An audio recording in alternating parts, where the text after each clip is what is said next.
is from A to B, presented to you by Awesemo.com.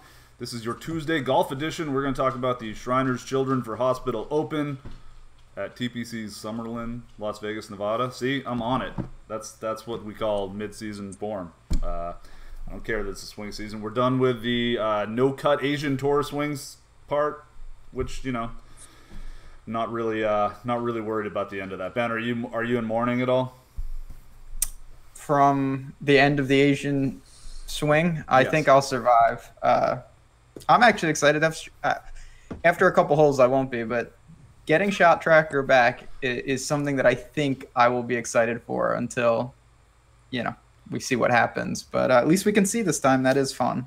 Until you have to stare at shot 2 to green 11 feet 3 inches from the hole for 5 minutes, and you know, just know that it's, and then it updates that he's in the water. It's like, oh, 0 yards to hole. Wait, he took a penalty stroke in there. Absolutely. Shot one, 450 yards to the green. It's like, oh, he really got all that one. Yeah, wow. JJ Spawn really hitting that elevation change. Oh God, I don't want to talk about JJ Spawn just yet. We're gonna have to at some point, but this was his massive choke job last year. Tim, how did your do you have some fun? Did you sweat the Sanderson Farms? Yeah, briefly Sunday. I didn't play any DFS. Roberto Castro shot 29 on the front nine on Sunday, and it looked like maybe if he shot like 59, he could win, but that did not happen, and Cameron Champ just ran away with it. But I mean, it was something to watch at least. I didn't play any DFS for Sanderson Farms, though.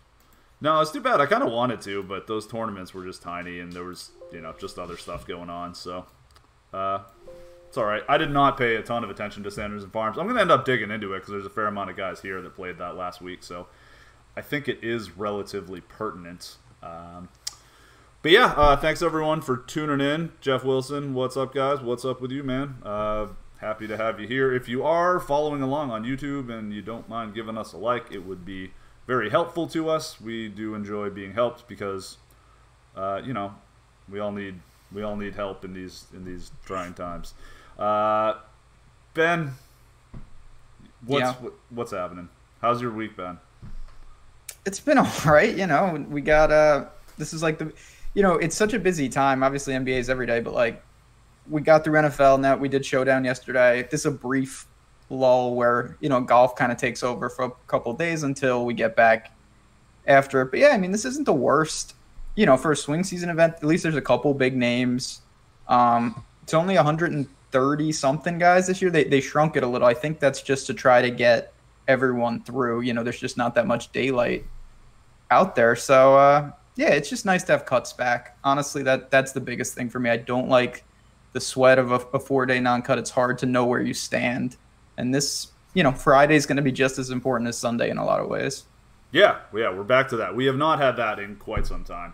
Tim, what's your stance on the cut? I don't know how often we get into this.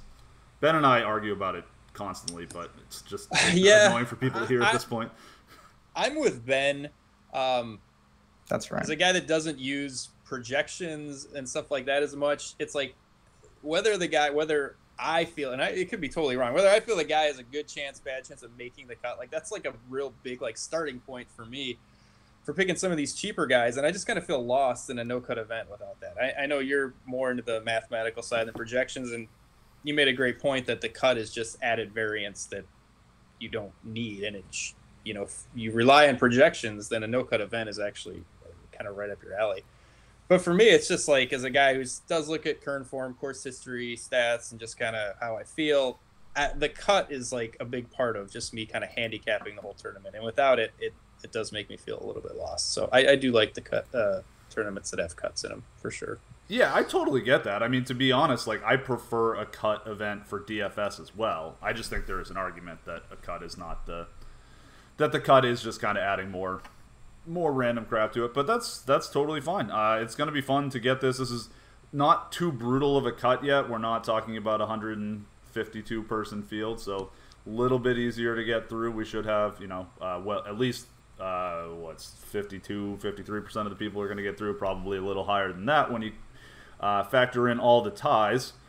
But we do have a course that in the past has. This is a really. I think the big thing. This course tends to be pretty easy.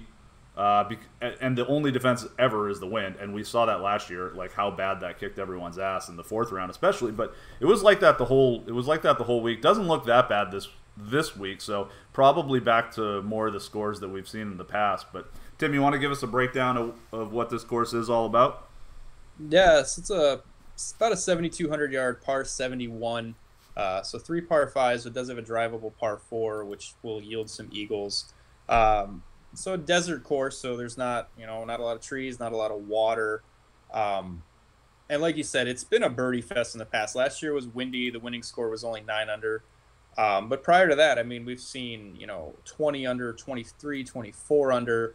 So the course is going to give up a lot of birdies, a lot of eagles, providing that there's not a ton of wind, and there doesn't look like there is going to be in the forecast. So I would assume, around 20 under is kind of going to be the winning score, somewhere around there again this year. So birdie fest for sure. A little bit of altitude, so the ball is going to carry. Not a huge advantage to the Bombers. I know a lot of desert type courses usually favor the Bombers because, like I said, there's not water, not a lot of thick rough, not a lot of trees. But I don't know. Here it seems like over the years, not a huge advantage either way, but it does seem like some of the shorter hitters have had a slight advantage. I'm not really leaning super heavy on accuracy type players, but I do think, your Webb Simpson types definitely, have a great chance around here. Definitely not a Bomber's paradise, but same thing. Definitely looking for the birdie makers this week. Always looking at strokes gain approach. Not any one strange stat I'm really picking out. Just kind of your middle of the road stats. Nothing really popping out too much for me this week.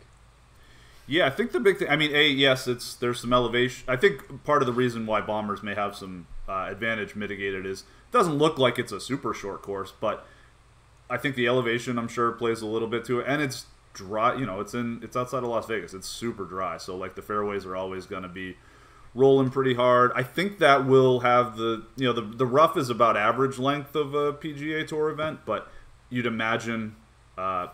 All things being equal, drier is definitely way easier when you're in the rough. If you there's not going to be as many bad lies. But I don't know. What do you make of that, Ben? As far as how distance plays out here, or where the second shots are coming from, all that kind of business. Yeah, I mean, we've seen, if you just look over, and it's been held here for it's like a decade now, so we have some real things to look over. It's not a prerequisite to be long. We've seen guys, Rod Pampling won pretty recently here. There's plenty of narrative to prove otherwise. But yeah, the rollout, I think, is a big factor that mitigates that. The rough, it's, from what I've read, yeah, you can catch some flyers. It's just kind of tough to judge. It's not overly where you're punching out. But, you just don't want to really be in there. So risk reward, that you've always said this, and I 100% agree. It's never a disadvantage to be long. It's not like they're punished. It's just other guys will have a chance. They won't be left behind because they're not as long. So maybe some of those guys get to hit irons where some, of the shorter hitters still are hitting, a driver or something like that. So it's still an advantage. It's just I don't think we're going to see such a discrepancy kind of off the tee. It'll be more attack these pins. Kind of a putting competition at the same time. That's not my favorite, but it is what it is. It is. Yeah, it's definitely going to be putting competition. There's huge greens. People will hit them. So, to some degree, it's going to be everyone can two-putt from 50 just fine, unless you're truly bad. But, when people are, I think it's going to be a lot of if you get your first shot in the fairway, you have a chance to make a dart on your second shot, and you're going to have to do that. But again, yeah, it's not necessarily distance that's going to get you there. It should be reachable for everyone. You mentioned Rod Pampling. You can find out that Rod Pampling won 2 years ago by checking out Tim's form guide and stat sheets, which we have. If you were to venture over to awesomeo.com, take a look. Those are up. Always a valuable resource when you're kind of taking a glance and seeing who's done well at a place in the past, just to have an idea of where to attack it moving forward. Yeah, first place I start literally every week, those form guides. It's just great snapshot, get a recap, get a feel, and then you can kind of dig into some of the secondary stats. Absolutely. Always worth checking out. This is the place that Chesson Hadley was $1,000 more than Ryan Moore at last year. We were laughing at that a couple weeks ago when Ryan Moore was like $3,000 more than Chesson Hadley. That has happened again. Chesson Hadley more expensive than Ryan Moore again. We've come full circle. I don't know. There's a few dudes here. Ben, we start off at the top. We got Ricky Fowler and Tony Finau, which I do think it's pretty clear that Finau is ahead of Jordan Spieth at this point and should be. So we got start off. There's Ricky, Finau, Spieth, Wonderkind, Bryson DeChambeau, and putting wizard Webb Simpson. I mean, we'll throw Cantlay into that tier too because he's certainly one of the 6 best players here. So even though he's 9,900, those are your top dudes. What do you got for me? Well, yeah, you were right. There's nothing really to say about Finau. He's playing consistently great golf. He doesn't win, but for where he's been priced, it's been paying off. Now it's kind of a difference. He got to a playoff last week, man. I wouldn't say he can't win, or he doesn't no, win. I didn't say he can't win. I said he never wins, and he doesn't. He was leading after all the holes were done last week. Yeah, but he didn't win. Unless he's in Puerto Rico, he's not. He's Paul Casey realm right now, and Ricky. Him and Ricky are tied at the hip. How many times did Paul Casey lose in a playoff though? That's not really Paul Casey's game. He's never really there. Finau's there. It just hasn't broken right yet. He just doesn't win. He doesn't win. What? He was leading the tournament after 72 holes last week. That's a win. Did he win the tournament? No. What do deal with this? It's simple, binary. Did he win? No. Anyway, he's now priced. That's a ridiculously simplistic argument, though. Not if the question is, did he win? I know, but breaking it down to that being the measure of whether or not a golfer is any good is silly, and that too.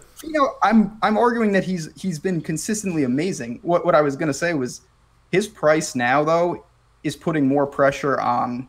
It's not when he was T15ing, T10ing everything. You can get paid off at 8,500. Now he's 11K. It's putting a lot of heat on a guy that historically has not won tournaments. The thing is, he's sandwiched between 2 guys that have a lot more question marks. Ricky's not exactly, running out of room in his house for trophies these days, as much as it kills me. And Spieth, I don't know why he's here. I've heard maybe it's, he had to play these because he screwed up the requirements from last year. Maybe he wants a fresh start. We always talk about that. If the ownership is drastically towards Finau, which I would say, just the recent form may carry that, I'm more interested in rolling the dice on a guy like Spieth. That's kind of just how I would play it anyway. But for cash, yeah, I'd probably pay down or go Finau. I think Ricky and Spieth, although they're my 2 favorites, come with the most amount of question marks. Yeah, Spieth had a horrible year last year, so awful. It's really tough. I don't know. This is a pretty clear top 6 though. It does drop off. I don't know. I guess you can make an argument with Woodland's up there, but it does seem to drop off pretty big after that. But Tim, do you have preferences up top? Any idea where you're planning on attacking this? Yeah, the one thing with Finau, I think, as far as can he win, is he not going to win, is I think we've seen with Molinari last year is, and I was always a guy oh, this guy can't win. Same thing with Paul Casey, but I think when you have consistently really good golf and you're right there, eventually, yes, he's going to win. I don't look at him as he's not going to win because he's come close so many times. That's probably a positive. He's probably due for multiple wins here. Yeah, I was mostly just to reiterate, my primary objective there was to get Ben riled up because we tend to have better shows when I do. It worked. But the secondary one was that listen, even the Casey Molinari, they were super consistent and just pumping out 8s and never quite being there. Finau was literally in a playoff last week, so I don't think we were seeing a lot of that out of Molly and Casey as much. But continue. Yeah. So yeah, I do. I don't know if I'm ready to put him up there right now, but yeah, the way he's playing is amazing. Just unbelievably good golf. Very concerned about the travel though. Coming off the playoff loss and then coming to Vegas, I don't know. That's a bit of a downgrade for me. The price is steep. Yeah, I don't think I'm ready to go there this week. I wouldn't begrudge anybody for playing him because the guy is just playing out of his mind. I'll go right back to Spieth. I don't care. He's the third. It's close, 11-4, 11-3, and 11 flat. But I mean, he's the third option or the third most expensive player in a fall swing event. And I know he didn't have a great season last year. You said he had a horrible season. By his standards, it was horrible, but it really wasn't that bad. So yeah, I'll go right back to Spieth here. I think, Fowler finished the season stronger than Spieth did, but he's got some question marks, and I'm not ready to pay 11-3 for Finau after he travels halfway across the world. So yeah, I'm gonna go with Spieth, and then not a sure thing by any means, but definitely in tournaments. And yeah, if I was playing cash, I'd probably just go down maybe to like a Webb Simpson type. But I like Spieth in tournaments, but that's shouldn't shock anybody because I lost money on him the whole year last year. So. Yeah, no, it's sad. I'm with you. I'm probably playing more Spieth than Finau if Finau's going to be a lot more popular. I just, we talk about the reset button possibly all the time. Spieth is, he played the Ryder Cup, but he didn't even make the final round of the FedEx Cup playoffs. I mean, it was a pretty ugly one for him. So we'll see how it goes. I like Ricky a lot. I do think Ricky's the best player here, and it's not particularly close at this point, but. I would tend to agree with you, but I think we're in the minority there, sadly. Yeah, but no problem. Ricky, I remember last year, and again, this isn't, but he came to Maracaibo, OHL, and I was wondering how he would be there. Kazire beat him, but he came in second. Like, when Ricky shows up, he tends to, he's ready to go. It's not like these guys, they wouldn't be playing if they didn't have, it's not like they have to be here. I like that Tim brought this up. Not that it's a cross them off the list, but guys who have been playing, Malaysia to South Korea to China to Vegas, that's not the best. It's certainly something, if I have guys close, that I'm factoring in. Spieth and Ricky both were not there. Finau was. Handful of guys. Or I prefer guys who either played Sanderson or who have been resting when it comes down to it. That's true. The big greens are kind of that makes, I don't think around the green work is going to be as big of a deal here as it is in a lot of other places. So that's a bit of a ding to Ricky and to some extent Spieth. But, I think the big thing with Spieth is, yeah, you're right, Tim. It wasn't like that horrible. He had some good finishes, but we just couldn't figure out what he was any good at last year, He started off for years, it was just like, oh my God, this guy drills every 60-foot putt when he needs one, and that's unsustainable. And then 2 years ago, it was like, oh wow, he's amazing with his irons now. Like, this is great. We're back. He's gonna be really good. And then last year it was just like it would just switch week to week. He lost strokes putting for however long, and then he got his putter back and couldn't hit an iron to save his life. So I don't know. Yeah, it's not without risk. For sure. Especially as Ben said, there's some questions about his motivation of why he's here. But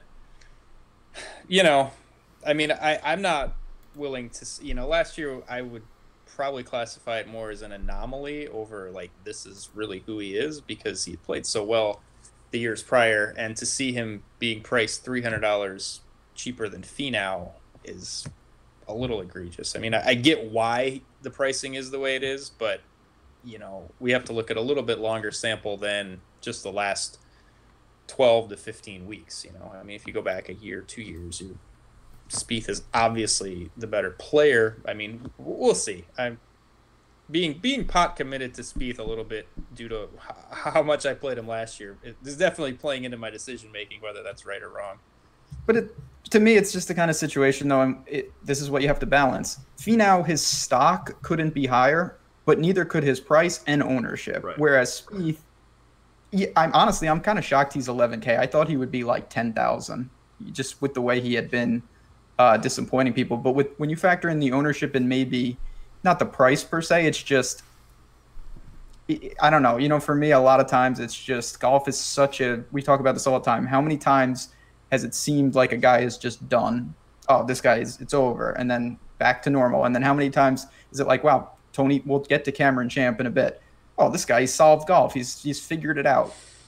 Yeah, he's playing great. The guy's on a run right now. It never lasts, and people regress. So I tend, if there's a ownership discrepancy, it's really hard for me to play someone like Finau over someone like Spieth. Yeah, And I'm a huge Finau guy. Like, I've always played him a lot, and I haven't as much lately because the price and ownership have gone up together, and it hasn't been particularly fulfilling to do that lately. But over the long haul, that is going to be the better play.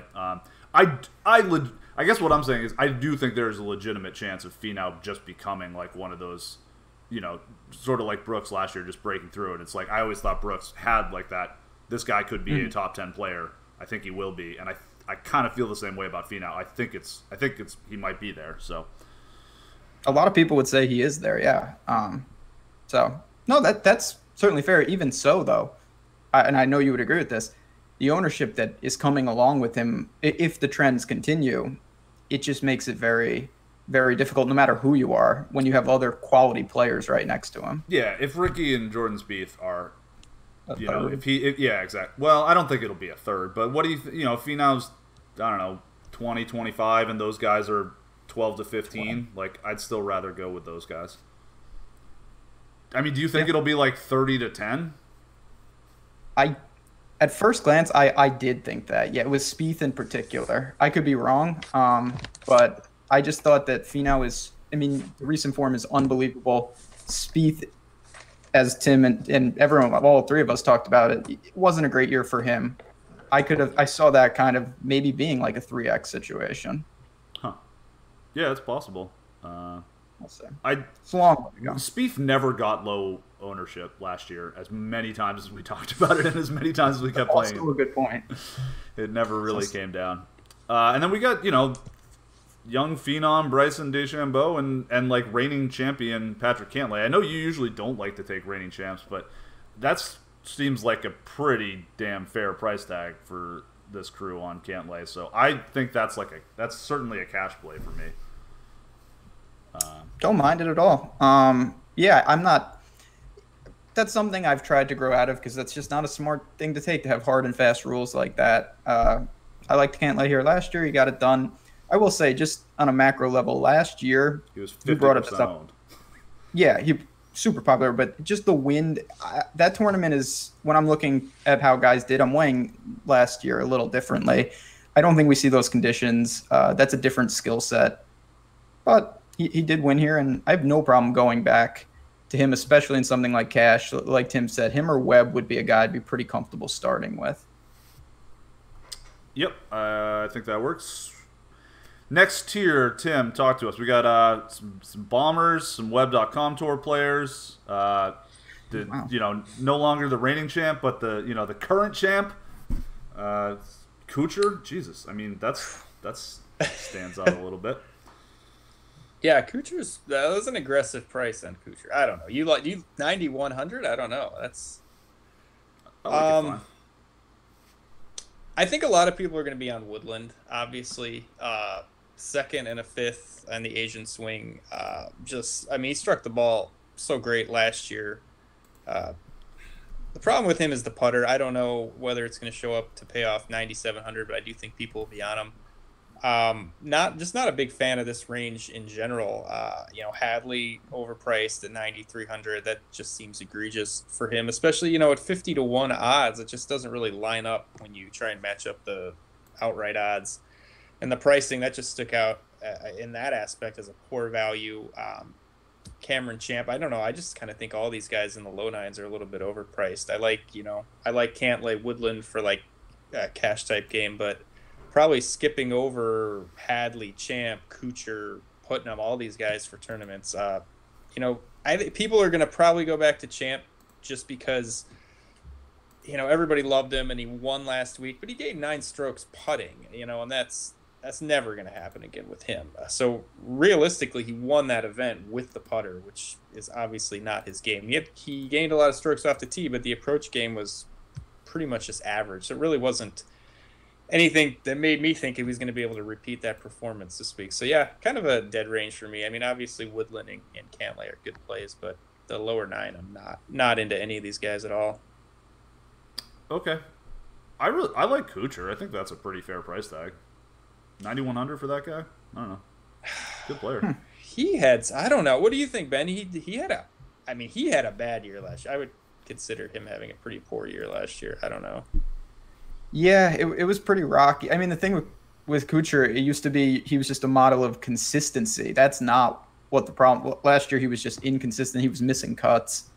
Um, I'm not crossing him off, but he didn't really stand out to me. I actually thought the price was somewhat premium, to be honest. I just don't know really where his game is at. He does. I guess, we've said this with Phil and a couple other guys. Honestly, I'm kind of questioning how good he really is at this point. And he's priced with a lot of guys who are up and coming, the Wises, those type players. You're going to get, I'd say, low ownership on him, but I'm surprised, Andrew, that you were into old Cooch Daddy. I'm surprised you guys aren't, to be perfectly honest. He's just like a much better player than, not the guy, like, I think the issue with him is going to come that this price point is a little tough because you kind of want one or maybe even two of those studs. Like, I think you can probably make lineups with Ricky and Cantlay to start, or Ricky and Woodland, or whatever. Even if you go a little bit less than that, Ricky Cantlay's easy. And there are ways to do it to pick two of those guys spending a lot less money than that. So I think that your third golfer is not going to come from the low nines. So I think it will end up being a bit of a dead range. And I don't know. I'd much rather play Kuchar than Justin Hadley, Cameron Champ, Andrew Putnam, Kevin Na, Ryan Moore. Like, we'll see. I just think he's going to get lost, and I think he's a much better player than he's getting credit for. He's a very good scorer. Like, he gets a lot of birdies. I don't know. I'm going to be feeling it, especially if it does look like he's going to be real low owned. I'm totally fine with Kuchar. He still had a fair amount of, I don't remember, I certainly don't know off the top of my head, but I feel like he was in contention, several times last year. Had some top 10s, probably some top 5s. I don't remember exactly, but he was good at waste management. Yeah, which is another desert course. I'm with you in this. Like, I don't have any interest in Champ. Not into Putnam. I like Hadley a little more, and like you both said, I don't think this is a range I'm going to be finding many plays on the whole. So if I can get leverage with 12%, I could certainly see myself getting there. But it's not a guy that stood out. I do think this is an excellent course for Hadley. I think that's and last year obviously different situation, but I think that this is a place that he could do. He played better here when it was difficult. Which, if it's easier, that shouldn't hurt someone like Hadley when it plays. I would think it would help, to be honest. That's what I'm saying, yeah. Yeah. So I may be interested in buying a little bit there. Let's see. Next range, Tim, you want to lead us off here? I can't remember whose turn it was exactly, but go for it. Yeah, I mean, I really like Ryan Moore at 8,700. He was second at the Safeway, went to Asia, did not play well. Doesn't concern me too much with him. I just think 8,700. I mean, I don't know. I think he's maybe not as consistent as Kuchar, but I don't know. Probably more likely to win than Kuchar is. He's a past winner here, has 2 other top 10s. I don't know. I kind of prefer Moore over some of these guys, like you were saying, in the lower 9 range. I think he's just maybe a few $100s underpriced. So he's kind of one of the guys I'll be gravitating towards here. Besides him, I'd probably go down to Piercy, my guy, who a 6 month. I gave myself like a 6 month moratorium on Piercy, so I think I might be ready to go back at 8,100. It's from Vegas, has a good track record here. Quite a few top 10s, quite a few top 25s. 5th and 27th in the Asian swing. So yeah, I like kind of 2 old favorites, Ryan Moore, Scott Piercy. There's a couple other plays in here, but I think I'm preferential to those 2 guys. All right, fair enough. Scott Piercy's going to be popular, and everyone's going to play him, and he's going to just go full Scott Piercy. Yeah, then we shouldn't play him. I like it too. I wrote him up in my article, which is on the site. He's like you said, Vegas guy, likes the track. Pretty good form, especially for him. And you just know he's just going to lose like 6 strokes putting, and it's going to be such a killer. And we'll get to live through it on the shot tracker too. So we won't get out of it easy by just seeing shot 3, shot 4, shot 5. Like we'll get to see him miss. Which will all be on the green. Right. Shot 3, 4, and 5. Scott Piercy is the most tilting for that too, because it's like, you'll see we'll get all the emojis like Piercy and then the dartboard. Nope. Sick Always, par. you just Sick par look from and 6 feet. It's a laser, and then shot 3 from green, shot 4 from green, shot 5 in the hole. It's like, well, all right. I like my boy Patrick Rogers. I was gonna lead you on that. Do you like him too? You see it? I mean, it's a stupid price tag, so kind of, yeah. I like it. I like it because he's priced it's a bad price. He should not be that expensive. But he mows down easy courses. He looks like he has terrible course history here.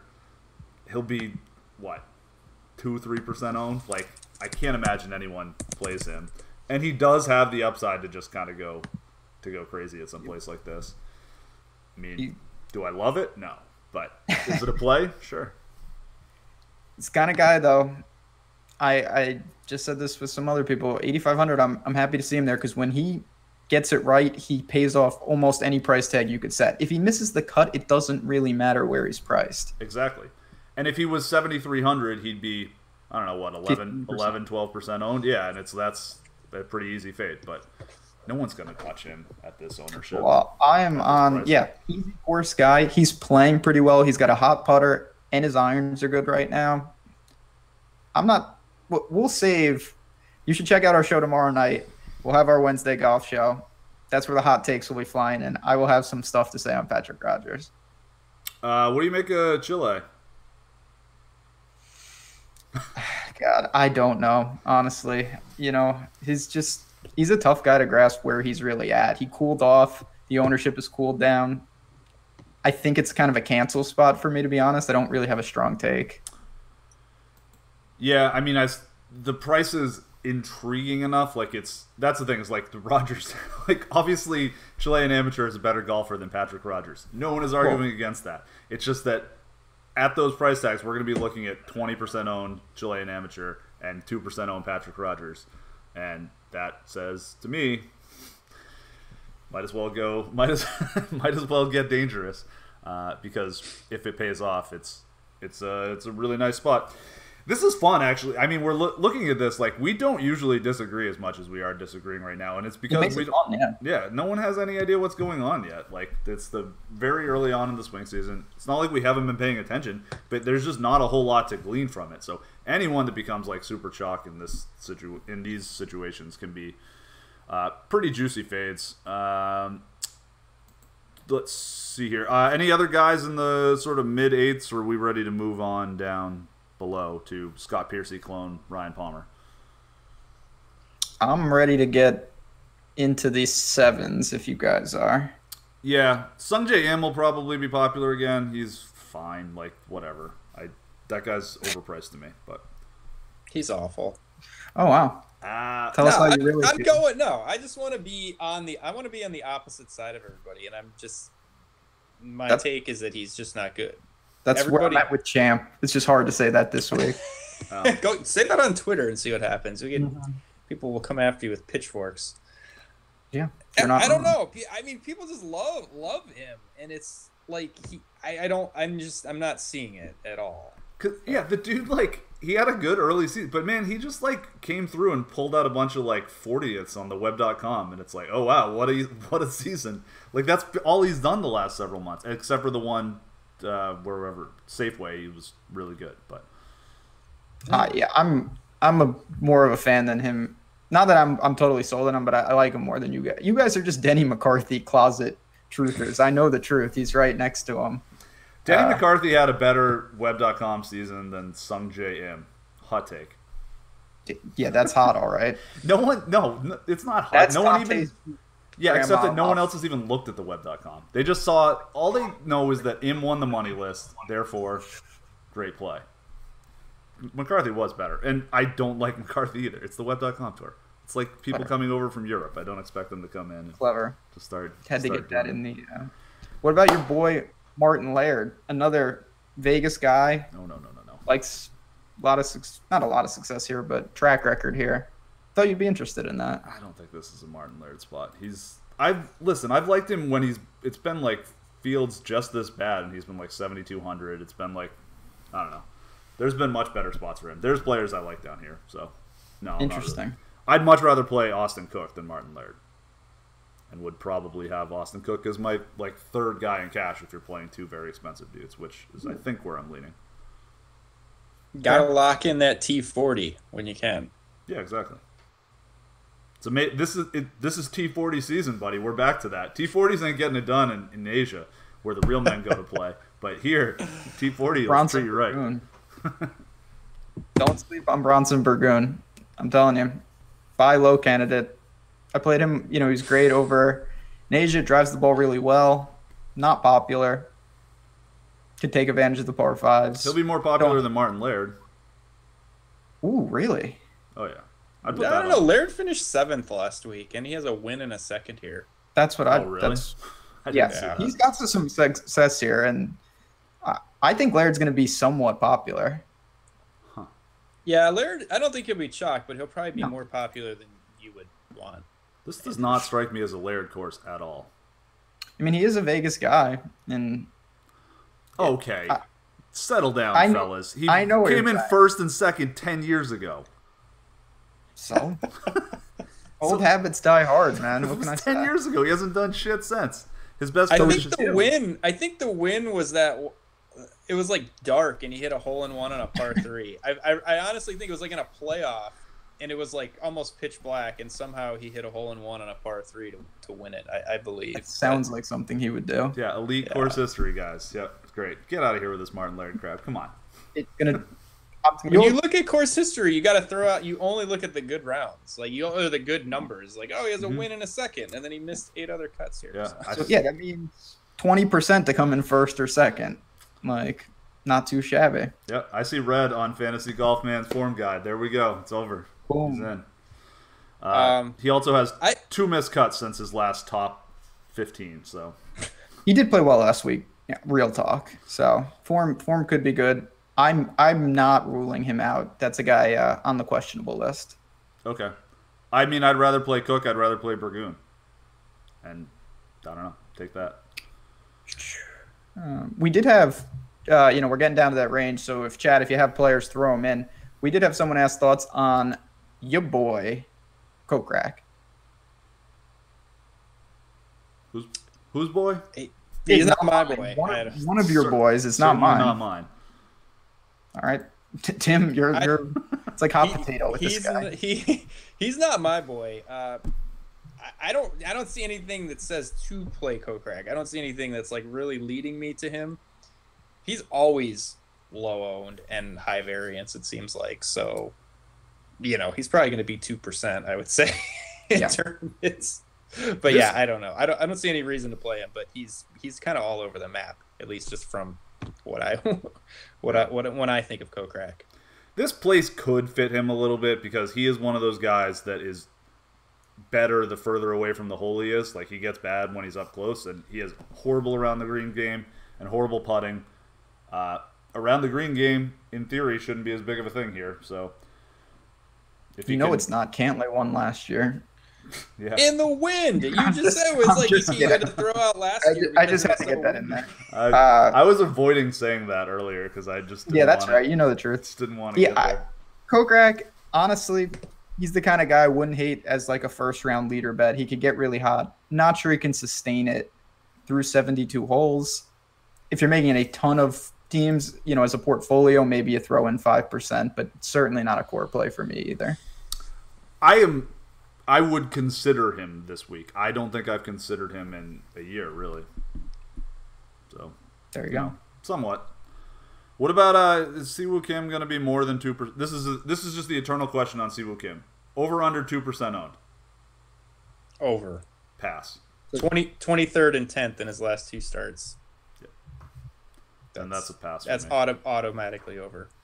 I think this is once we get down below like 7,500, I think it's gonna be really interesting because it's kind of a weird dynamic of like web.com tour players who are in good form as opposed to older veterans who have much better pedigree who are in bad form. So it's like, do you want Sam Burns and Anders Albertson, or do you want Jason Duffner and Brendan Steele? Like, so, and I know people are going to gravitate to the web.com tour guys who have nice form numbers and maybe a good finish last week, good stats from last week. And you're going to get guys like Duffner and Steele at seemingly very low ownership. I think it'll be an interesting dynamic to at least pay attention to this week. Yeah, and I mean, even above Duffner, Steele, like, only a couple $100 more is Russell Henley, who I think, Steele and Duffner have a pretty good track record of sucking at this point. Like, that's kind of scary. But I think Henley, he still does his thing sometimes. He had some real finishes at real tournaments last year.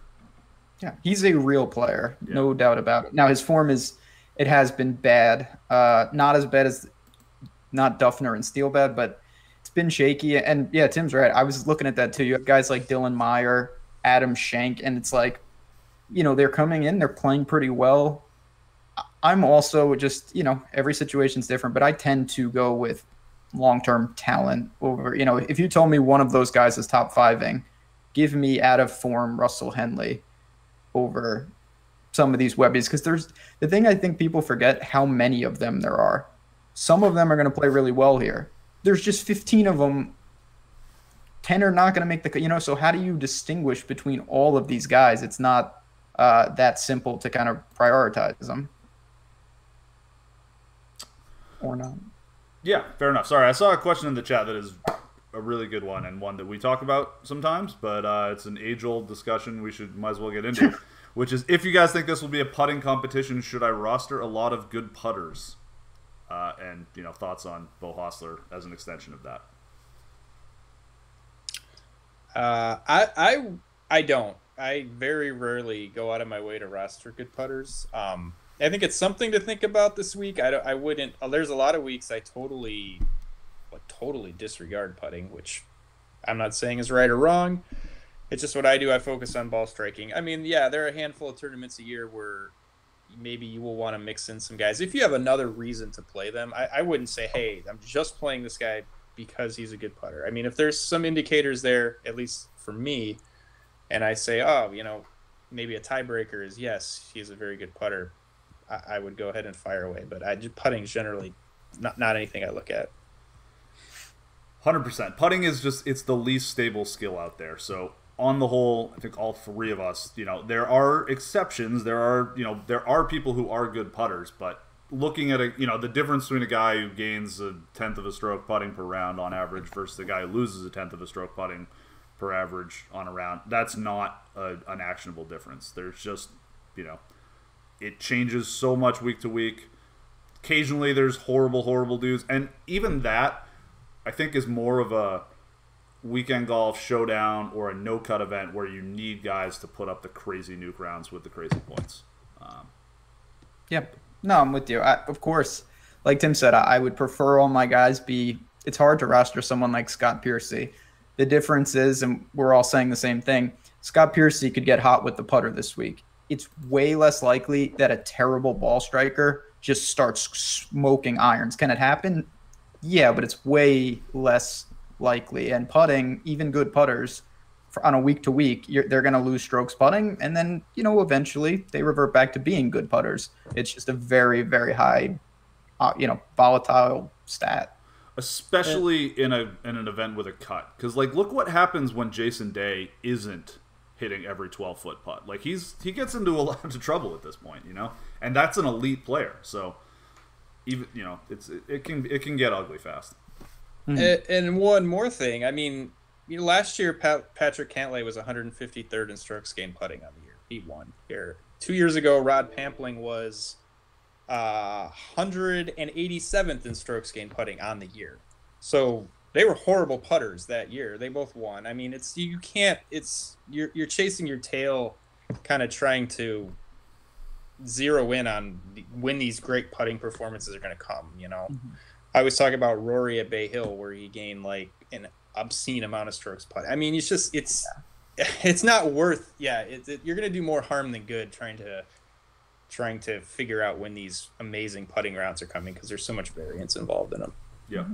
Yeah, Rory at Bay Hill and JB Holmes at the Waste Management were like those were like historic putting rounds. Those were the two craziest putting rounds we've seen since the Phil versus Stenson showdown at the Open 2.5 years ago or whatever that was. There you go.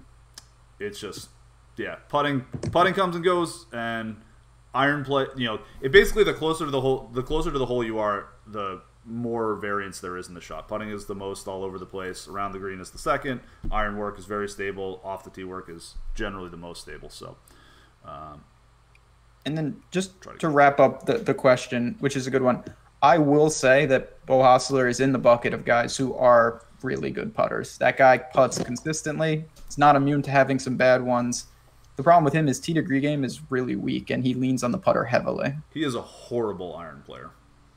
Yeah, he saves himself a lot, and it's tough to ask, oh, I need this guy to gain 8 strokes putting this week to have a chance. That's a tough sell. And that's why you see someone like Beau Hossler at the top of the leaderboard for a while and then doesn't usually stick around, because one of those days he's not drilling every putt. And if he's not drilling every putt, the rest of his game is bad enough that he's kind of screwed.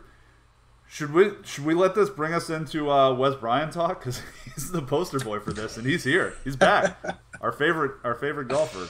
We can get in the dumpster dives. Let's do it. All right. Yeah. Wes Bryant had a historically bad round last week at the Sanderson Farms. I think, God, what was it? In his second round, he hit 3 fairways out of 14, but he averaged 245 off the tee. 245 yards. That's like a 15 handicapper's driving distance. And then he lost 5 strokes putting.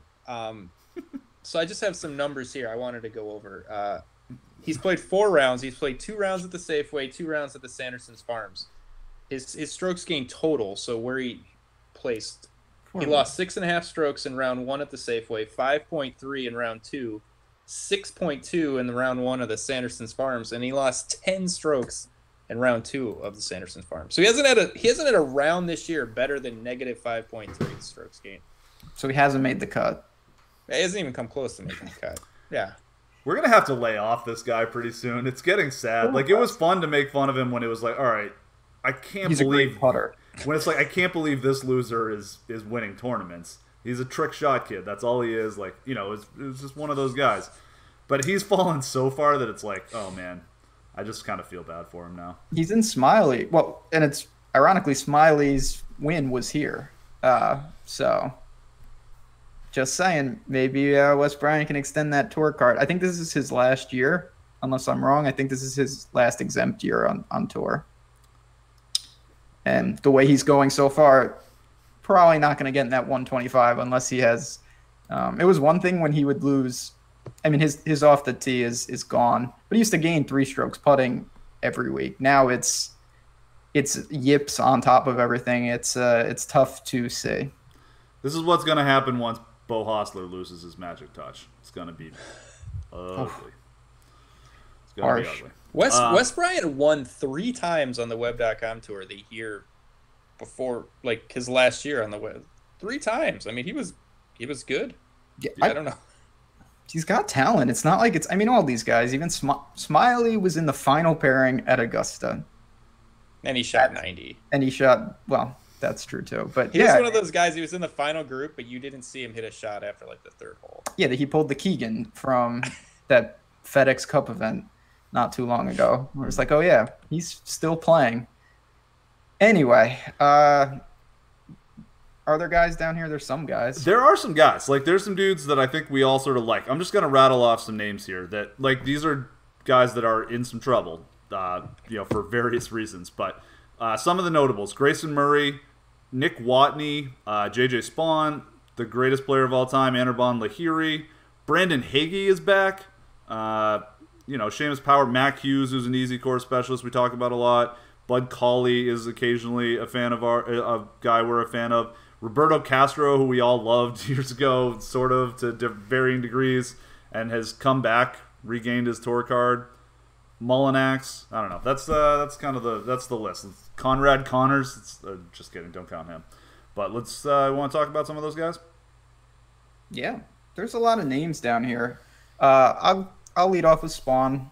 You know, as much as he's been, I think, tilting to a lot of people, I'm still buying long term on him. This is an overly long course. He can lean on his irons.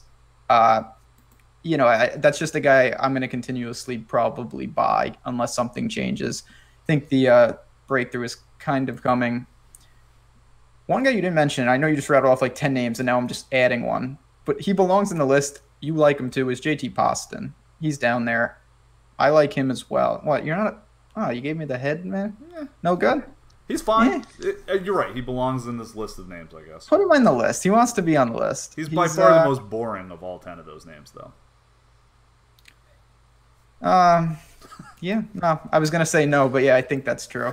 He's playing well though. He still doesn't have a picture on DraftKings. He doesn't need one. It doesn't matter. He's striking the ball well. He's a good putter. You know, that's one of the guys I do trust. And he hasn't been putting great, but his irons have really improved. That's kind of the weak link, or has been the weak link, and it seems to be getting better. Form is good, and he's only 6,600. That's pretty low. So I don't mind. These guys are, you know, kind of flyers. I don't think I'm going to try to end here in cash. Haven't built yet, but definitely some GPP plays in this mix. Definitely. Tim, you got any guys you're fans of down here? Yeah, I mean, obviously Spawn and and Castro, who did play. He played very well last week. First round wasn't so great, but made a nice run in the final round to finish T5. Boy, your boys down here. Is this a Vaughn Taylor course? You made fun of Corey Connors, but I'll tell you what. The guy last year, he struck the ball. I mean, he was gaining 0.7 of a stroke with his ball striking off the tee and on approach, which is was pretty damn good. He just couldn't putt. And he finished third last week, or he was third tee to green last week. I'm sorry, I think he actually finished second. Did he finish second? Yeah.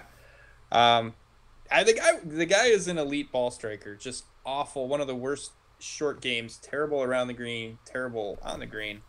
But I mean, for 6,600, I don't know. I would go back because I played him a lot last year.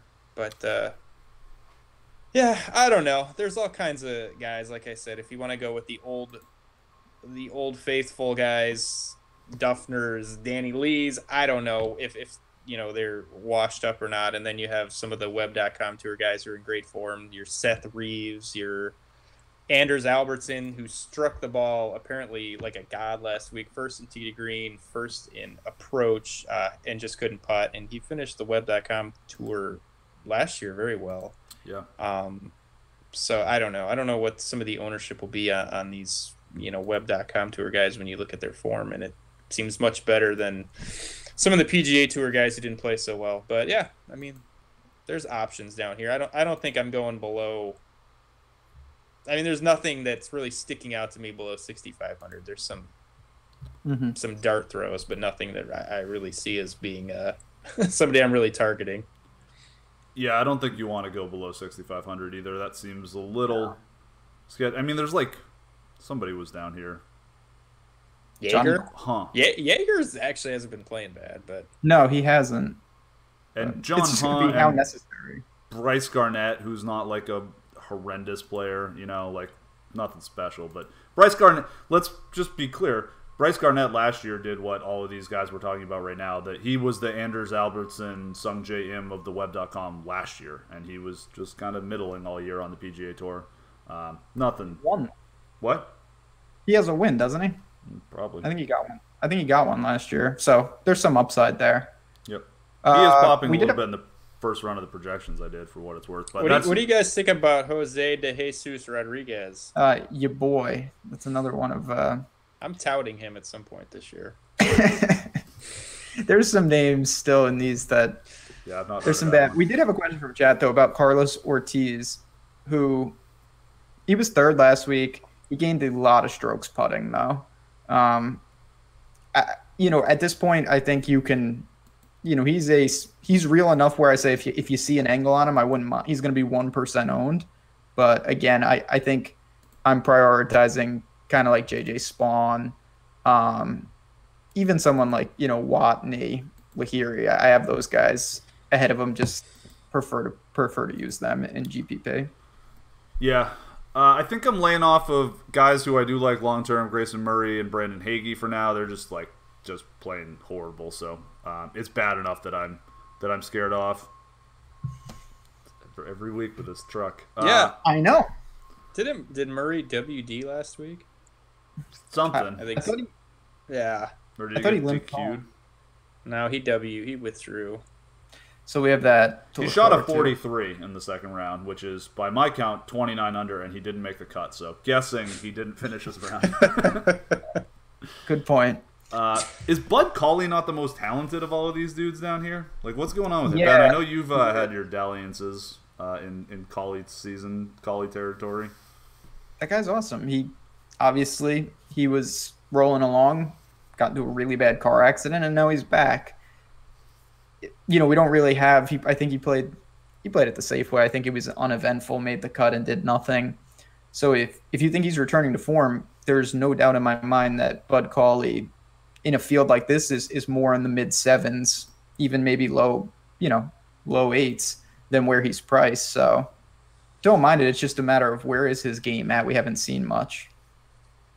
Yep, I think that's fair, but I will probably take a not aggressive position, but I don't know. We'll see what that 6,800 with his name, I have a feeling is going to lead him to not be, he'll be single digits, but I don't think it's going to be like 2-3%. I would imagine he gets to 5 or 6.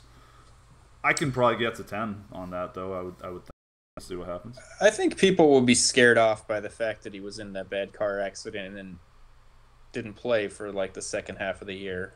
So, yeah, I mean, people will click him because he's cheap and recognizable name, I guess. But, yeah, I don't think he'll be I wouldn't think he'd be more than 5%. I don't know. No. Okay.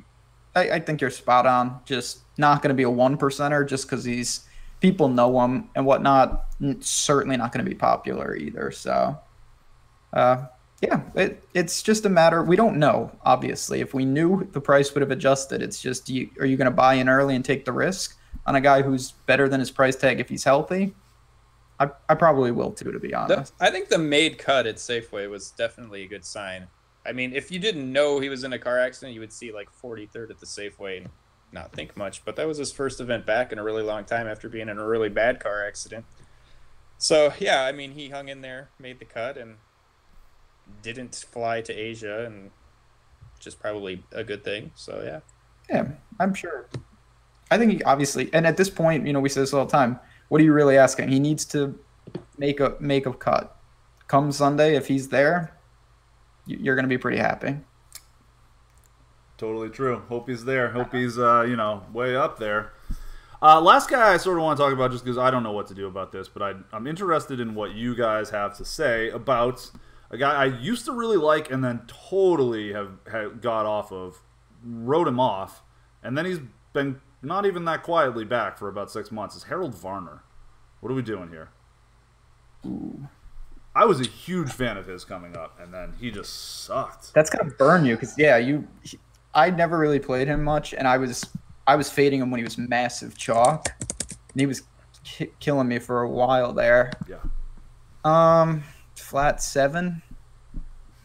Interesting for me. He was not that we're gonna take much. He missed the cut last week at Sanderson Farms. He was good at Safeway, and there's a little bias when I say this because this is what I had been saying when he was stringing together really good performances. That's what I always envision you get with Harold Varner. He's great at the Safeway, inexplicably misses a Sanderson cuts. And when the ownership creeps up on a guy whose missed cut equity is so high, this is where you can get paid off. In non-cuts, you don't reap the reward as much of fading a guy like that. In this, you could be, if he's 20% owned, 15% owned, which I don't think he will be, but I still expect him to be somewhat popular. There's just a lot of risk associated with him. I don't think he's as consistent as he showed during that stretch. I mean, he does have a relatively low rover. It's in the bottom half of this field for what it's worth. Man, that's surprising. I know what you're saying, though, and that's actually a really good overall strategy point. At something like this, compared to a no-cut event, like at a no-cut event, it's sketchy to like full fade someone, which also makes it harder, and another reason why. And I'm with you guys. I prefer cut events for DFS at this point too. But like full fades on people is kind of shady in a no cut event. There's just more time for everything to even out. In something like this, it's like, you can make a lot of hay off of if you fade. If some guy's just like 30% owned, it's fine to just be like, whatever, I'm totally off of this guy, and if he misses it, like, man, that's going to be awesome. It's huge risk. The reward is just more there. There's so many times in a 4-round non-cut, he doesn't. It's not that he burns you, but at the same time, those people are still competing with you. And in this, you blow 30% of the field away if you can fade a landmine chalk player. Yeah, huge risk reward. It's almost like it's higher variance. Isn't that weird? I see what you did there. I don't kid. That's not a joke. Tim, what do we got in the betting corner this week, my man? What are you cooking up in the lab? You mean besides the auto bet on? I just called Bovada and I said just give me a bet on JJ Spawn every week as soon as the numbers come out. Did your self exclude on Scott Piercy run up yet? Are they going to let you put money back on him? No, I don't think I'll be betting Scott Piercy. Let's see I don't even know what his odds are. Yeah, 50-1. No. What's Patrick Rogers? Well, I have his 250. So I just run the median odds across a bunch of books. I have him at 50-1 as well. I don't like Patrick. I'm not a Patrick Rogers guy. I'm not either. I like Ryan Moore. I don't know. I think just this course really, and he won here, so that makes sense. It fits him. He does best at Birdie Fest. He does best at courses where you don't have to hit the ball a long way. He does best in weaker fields. And not that this is a really weak field, but it's not, it's not a major championship. It's not a playoff event. And yeah, I think at 50-1, I think he's actually a decent bet. I just think he's I think he's a better player than Patrick Rogers and Bo Hostler, than Kevin Na and Putnam, and then a lot of these guys in this range. I don't know. Maybe I'm overselling him, and maybe in my mind, I think he's a better golfer than he really is, but these are the types of events he's historically won. So I'll go there. I'll go Ryan Moore 50-1 along with our JJ Spawn at 90-1, 100-1, whatever we're going to lose on him every week, but whatever. It's fun. Like it. I mean, Spawn, this is a real spot for him. He does show up. We've seen it. It's been twice ever, I think, but here last year, and then at the Funnel 8th hole place. Byron Nelson this past year. He was there at both, right? Yeah. I say this every time with Spawn.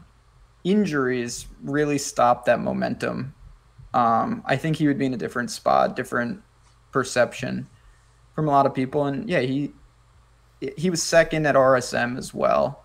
I know a lot of people say this about a lot of guys, but it does feel like a matter of time before Spawn finds the winner's circle. He's just been playing too well to not do it. It's not like he's a Tony Finau type who's just, he's never going to win. When Spawn was leading the CJ Cup, in the third round, early in the third round, I was literally Googling where the nearest cliff was, because I was like, this is, I can't. This is my nightmare. This is my nightmare. It's I just said, you got to know when to get off a guy. And then it's of course he's winning that tournament, but Ben, how much? So now we'll get back on and he'll play terrible. So how much you want to put on career victories, Finau versus Spawn?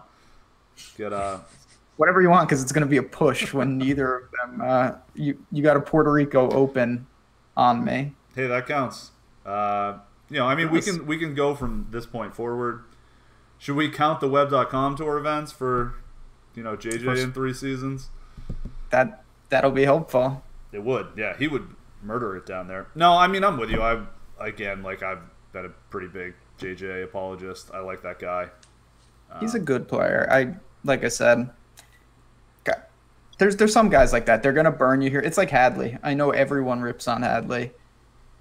Hadley's a good player. He's an incredible iron player, and it's gonna throw in some stinkers here and there. But you gotta pick your spots with that guy. Hadley is a good player. Yeah, that's an egregious take. Hadley is not a good player. But blink twice if somebody is holding a gun to your head. Yeah, but it's Hadley. Right. Come Sunday, every once in a while, he's still hanging out there, but it's not a common occurrence with old Mr. Webley. In Malaysia. You know how it goes over there. It's what I'm saying in real talk. Hadley is a good play this week, and he's going to be stupid low owned. This is a great fit for him. This is the time that you should play Hadley, I think. And I think his price tag is stupid enough that people won't play him. So, all right, then I don't have to make the case for him. There we go. What? I'm with you, buddy. I feel like we've been at odds all podcast. I'm extending a bit of an olive branch. No, hey, this is my kind of olives. tournament. This should be. I'm not an olive fan though, but this should set up well for me because I'm like I like Ricky. I like Speed. Everyone, not a fan of them. Everyone's on more of the Finau train. So we'll see. Obviously tomorrow when we build, should know more. We'll check out the weather and see what's what. Indeed, we will. All right, well, thanks everyone for listening. If you're watching along and you have a second to like us on YouTube, we would love that. Head on over to Osmo.com. We got Tim's forum guide behind over there. Come check that out. I got projections. Ben's got an article. We got all kinds of other good stuff. We do other sports as well. You guys like other sports? Are you familiar with sports? I like sports. We play a lot of them. We got a lot of content for a lot of different stuff. A lot of good people. A lot of good stuff over there. Anyway, it was good arguing with you guys. This was another edition of Three Fish talking field strength. And we'll be back. Ben and I will be here tomorrow nights, normal time, which has not been normal yet, but 6 p.m. I'm sorry, 9 p.m. Eastern, 6 p.m. Pacific. Tune in, check it out. Thanks for listening to From A to B, presented by Osmo.com, and we'll see you tomorrow.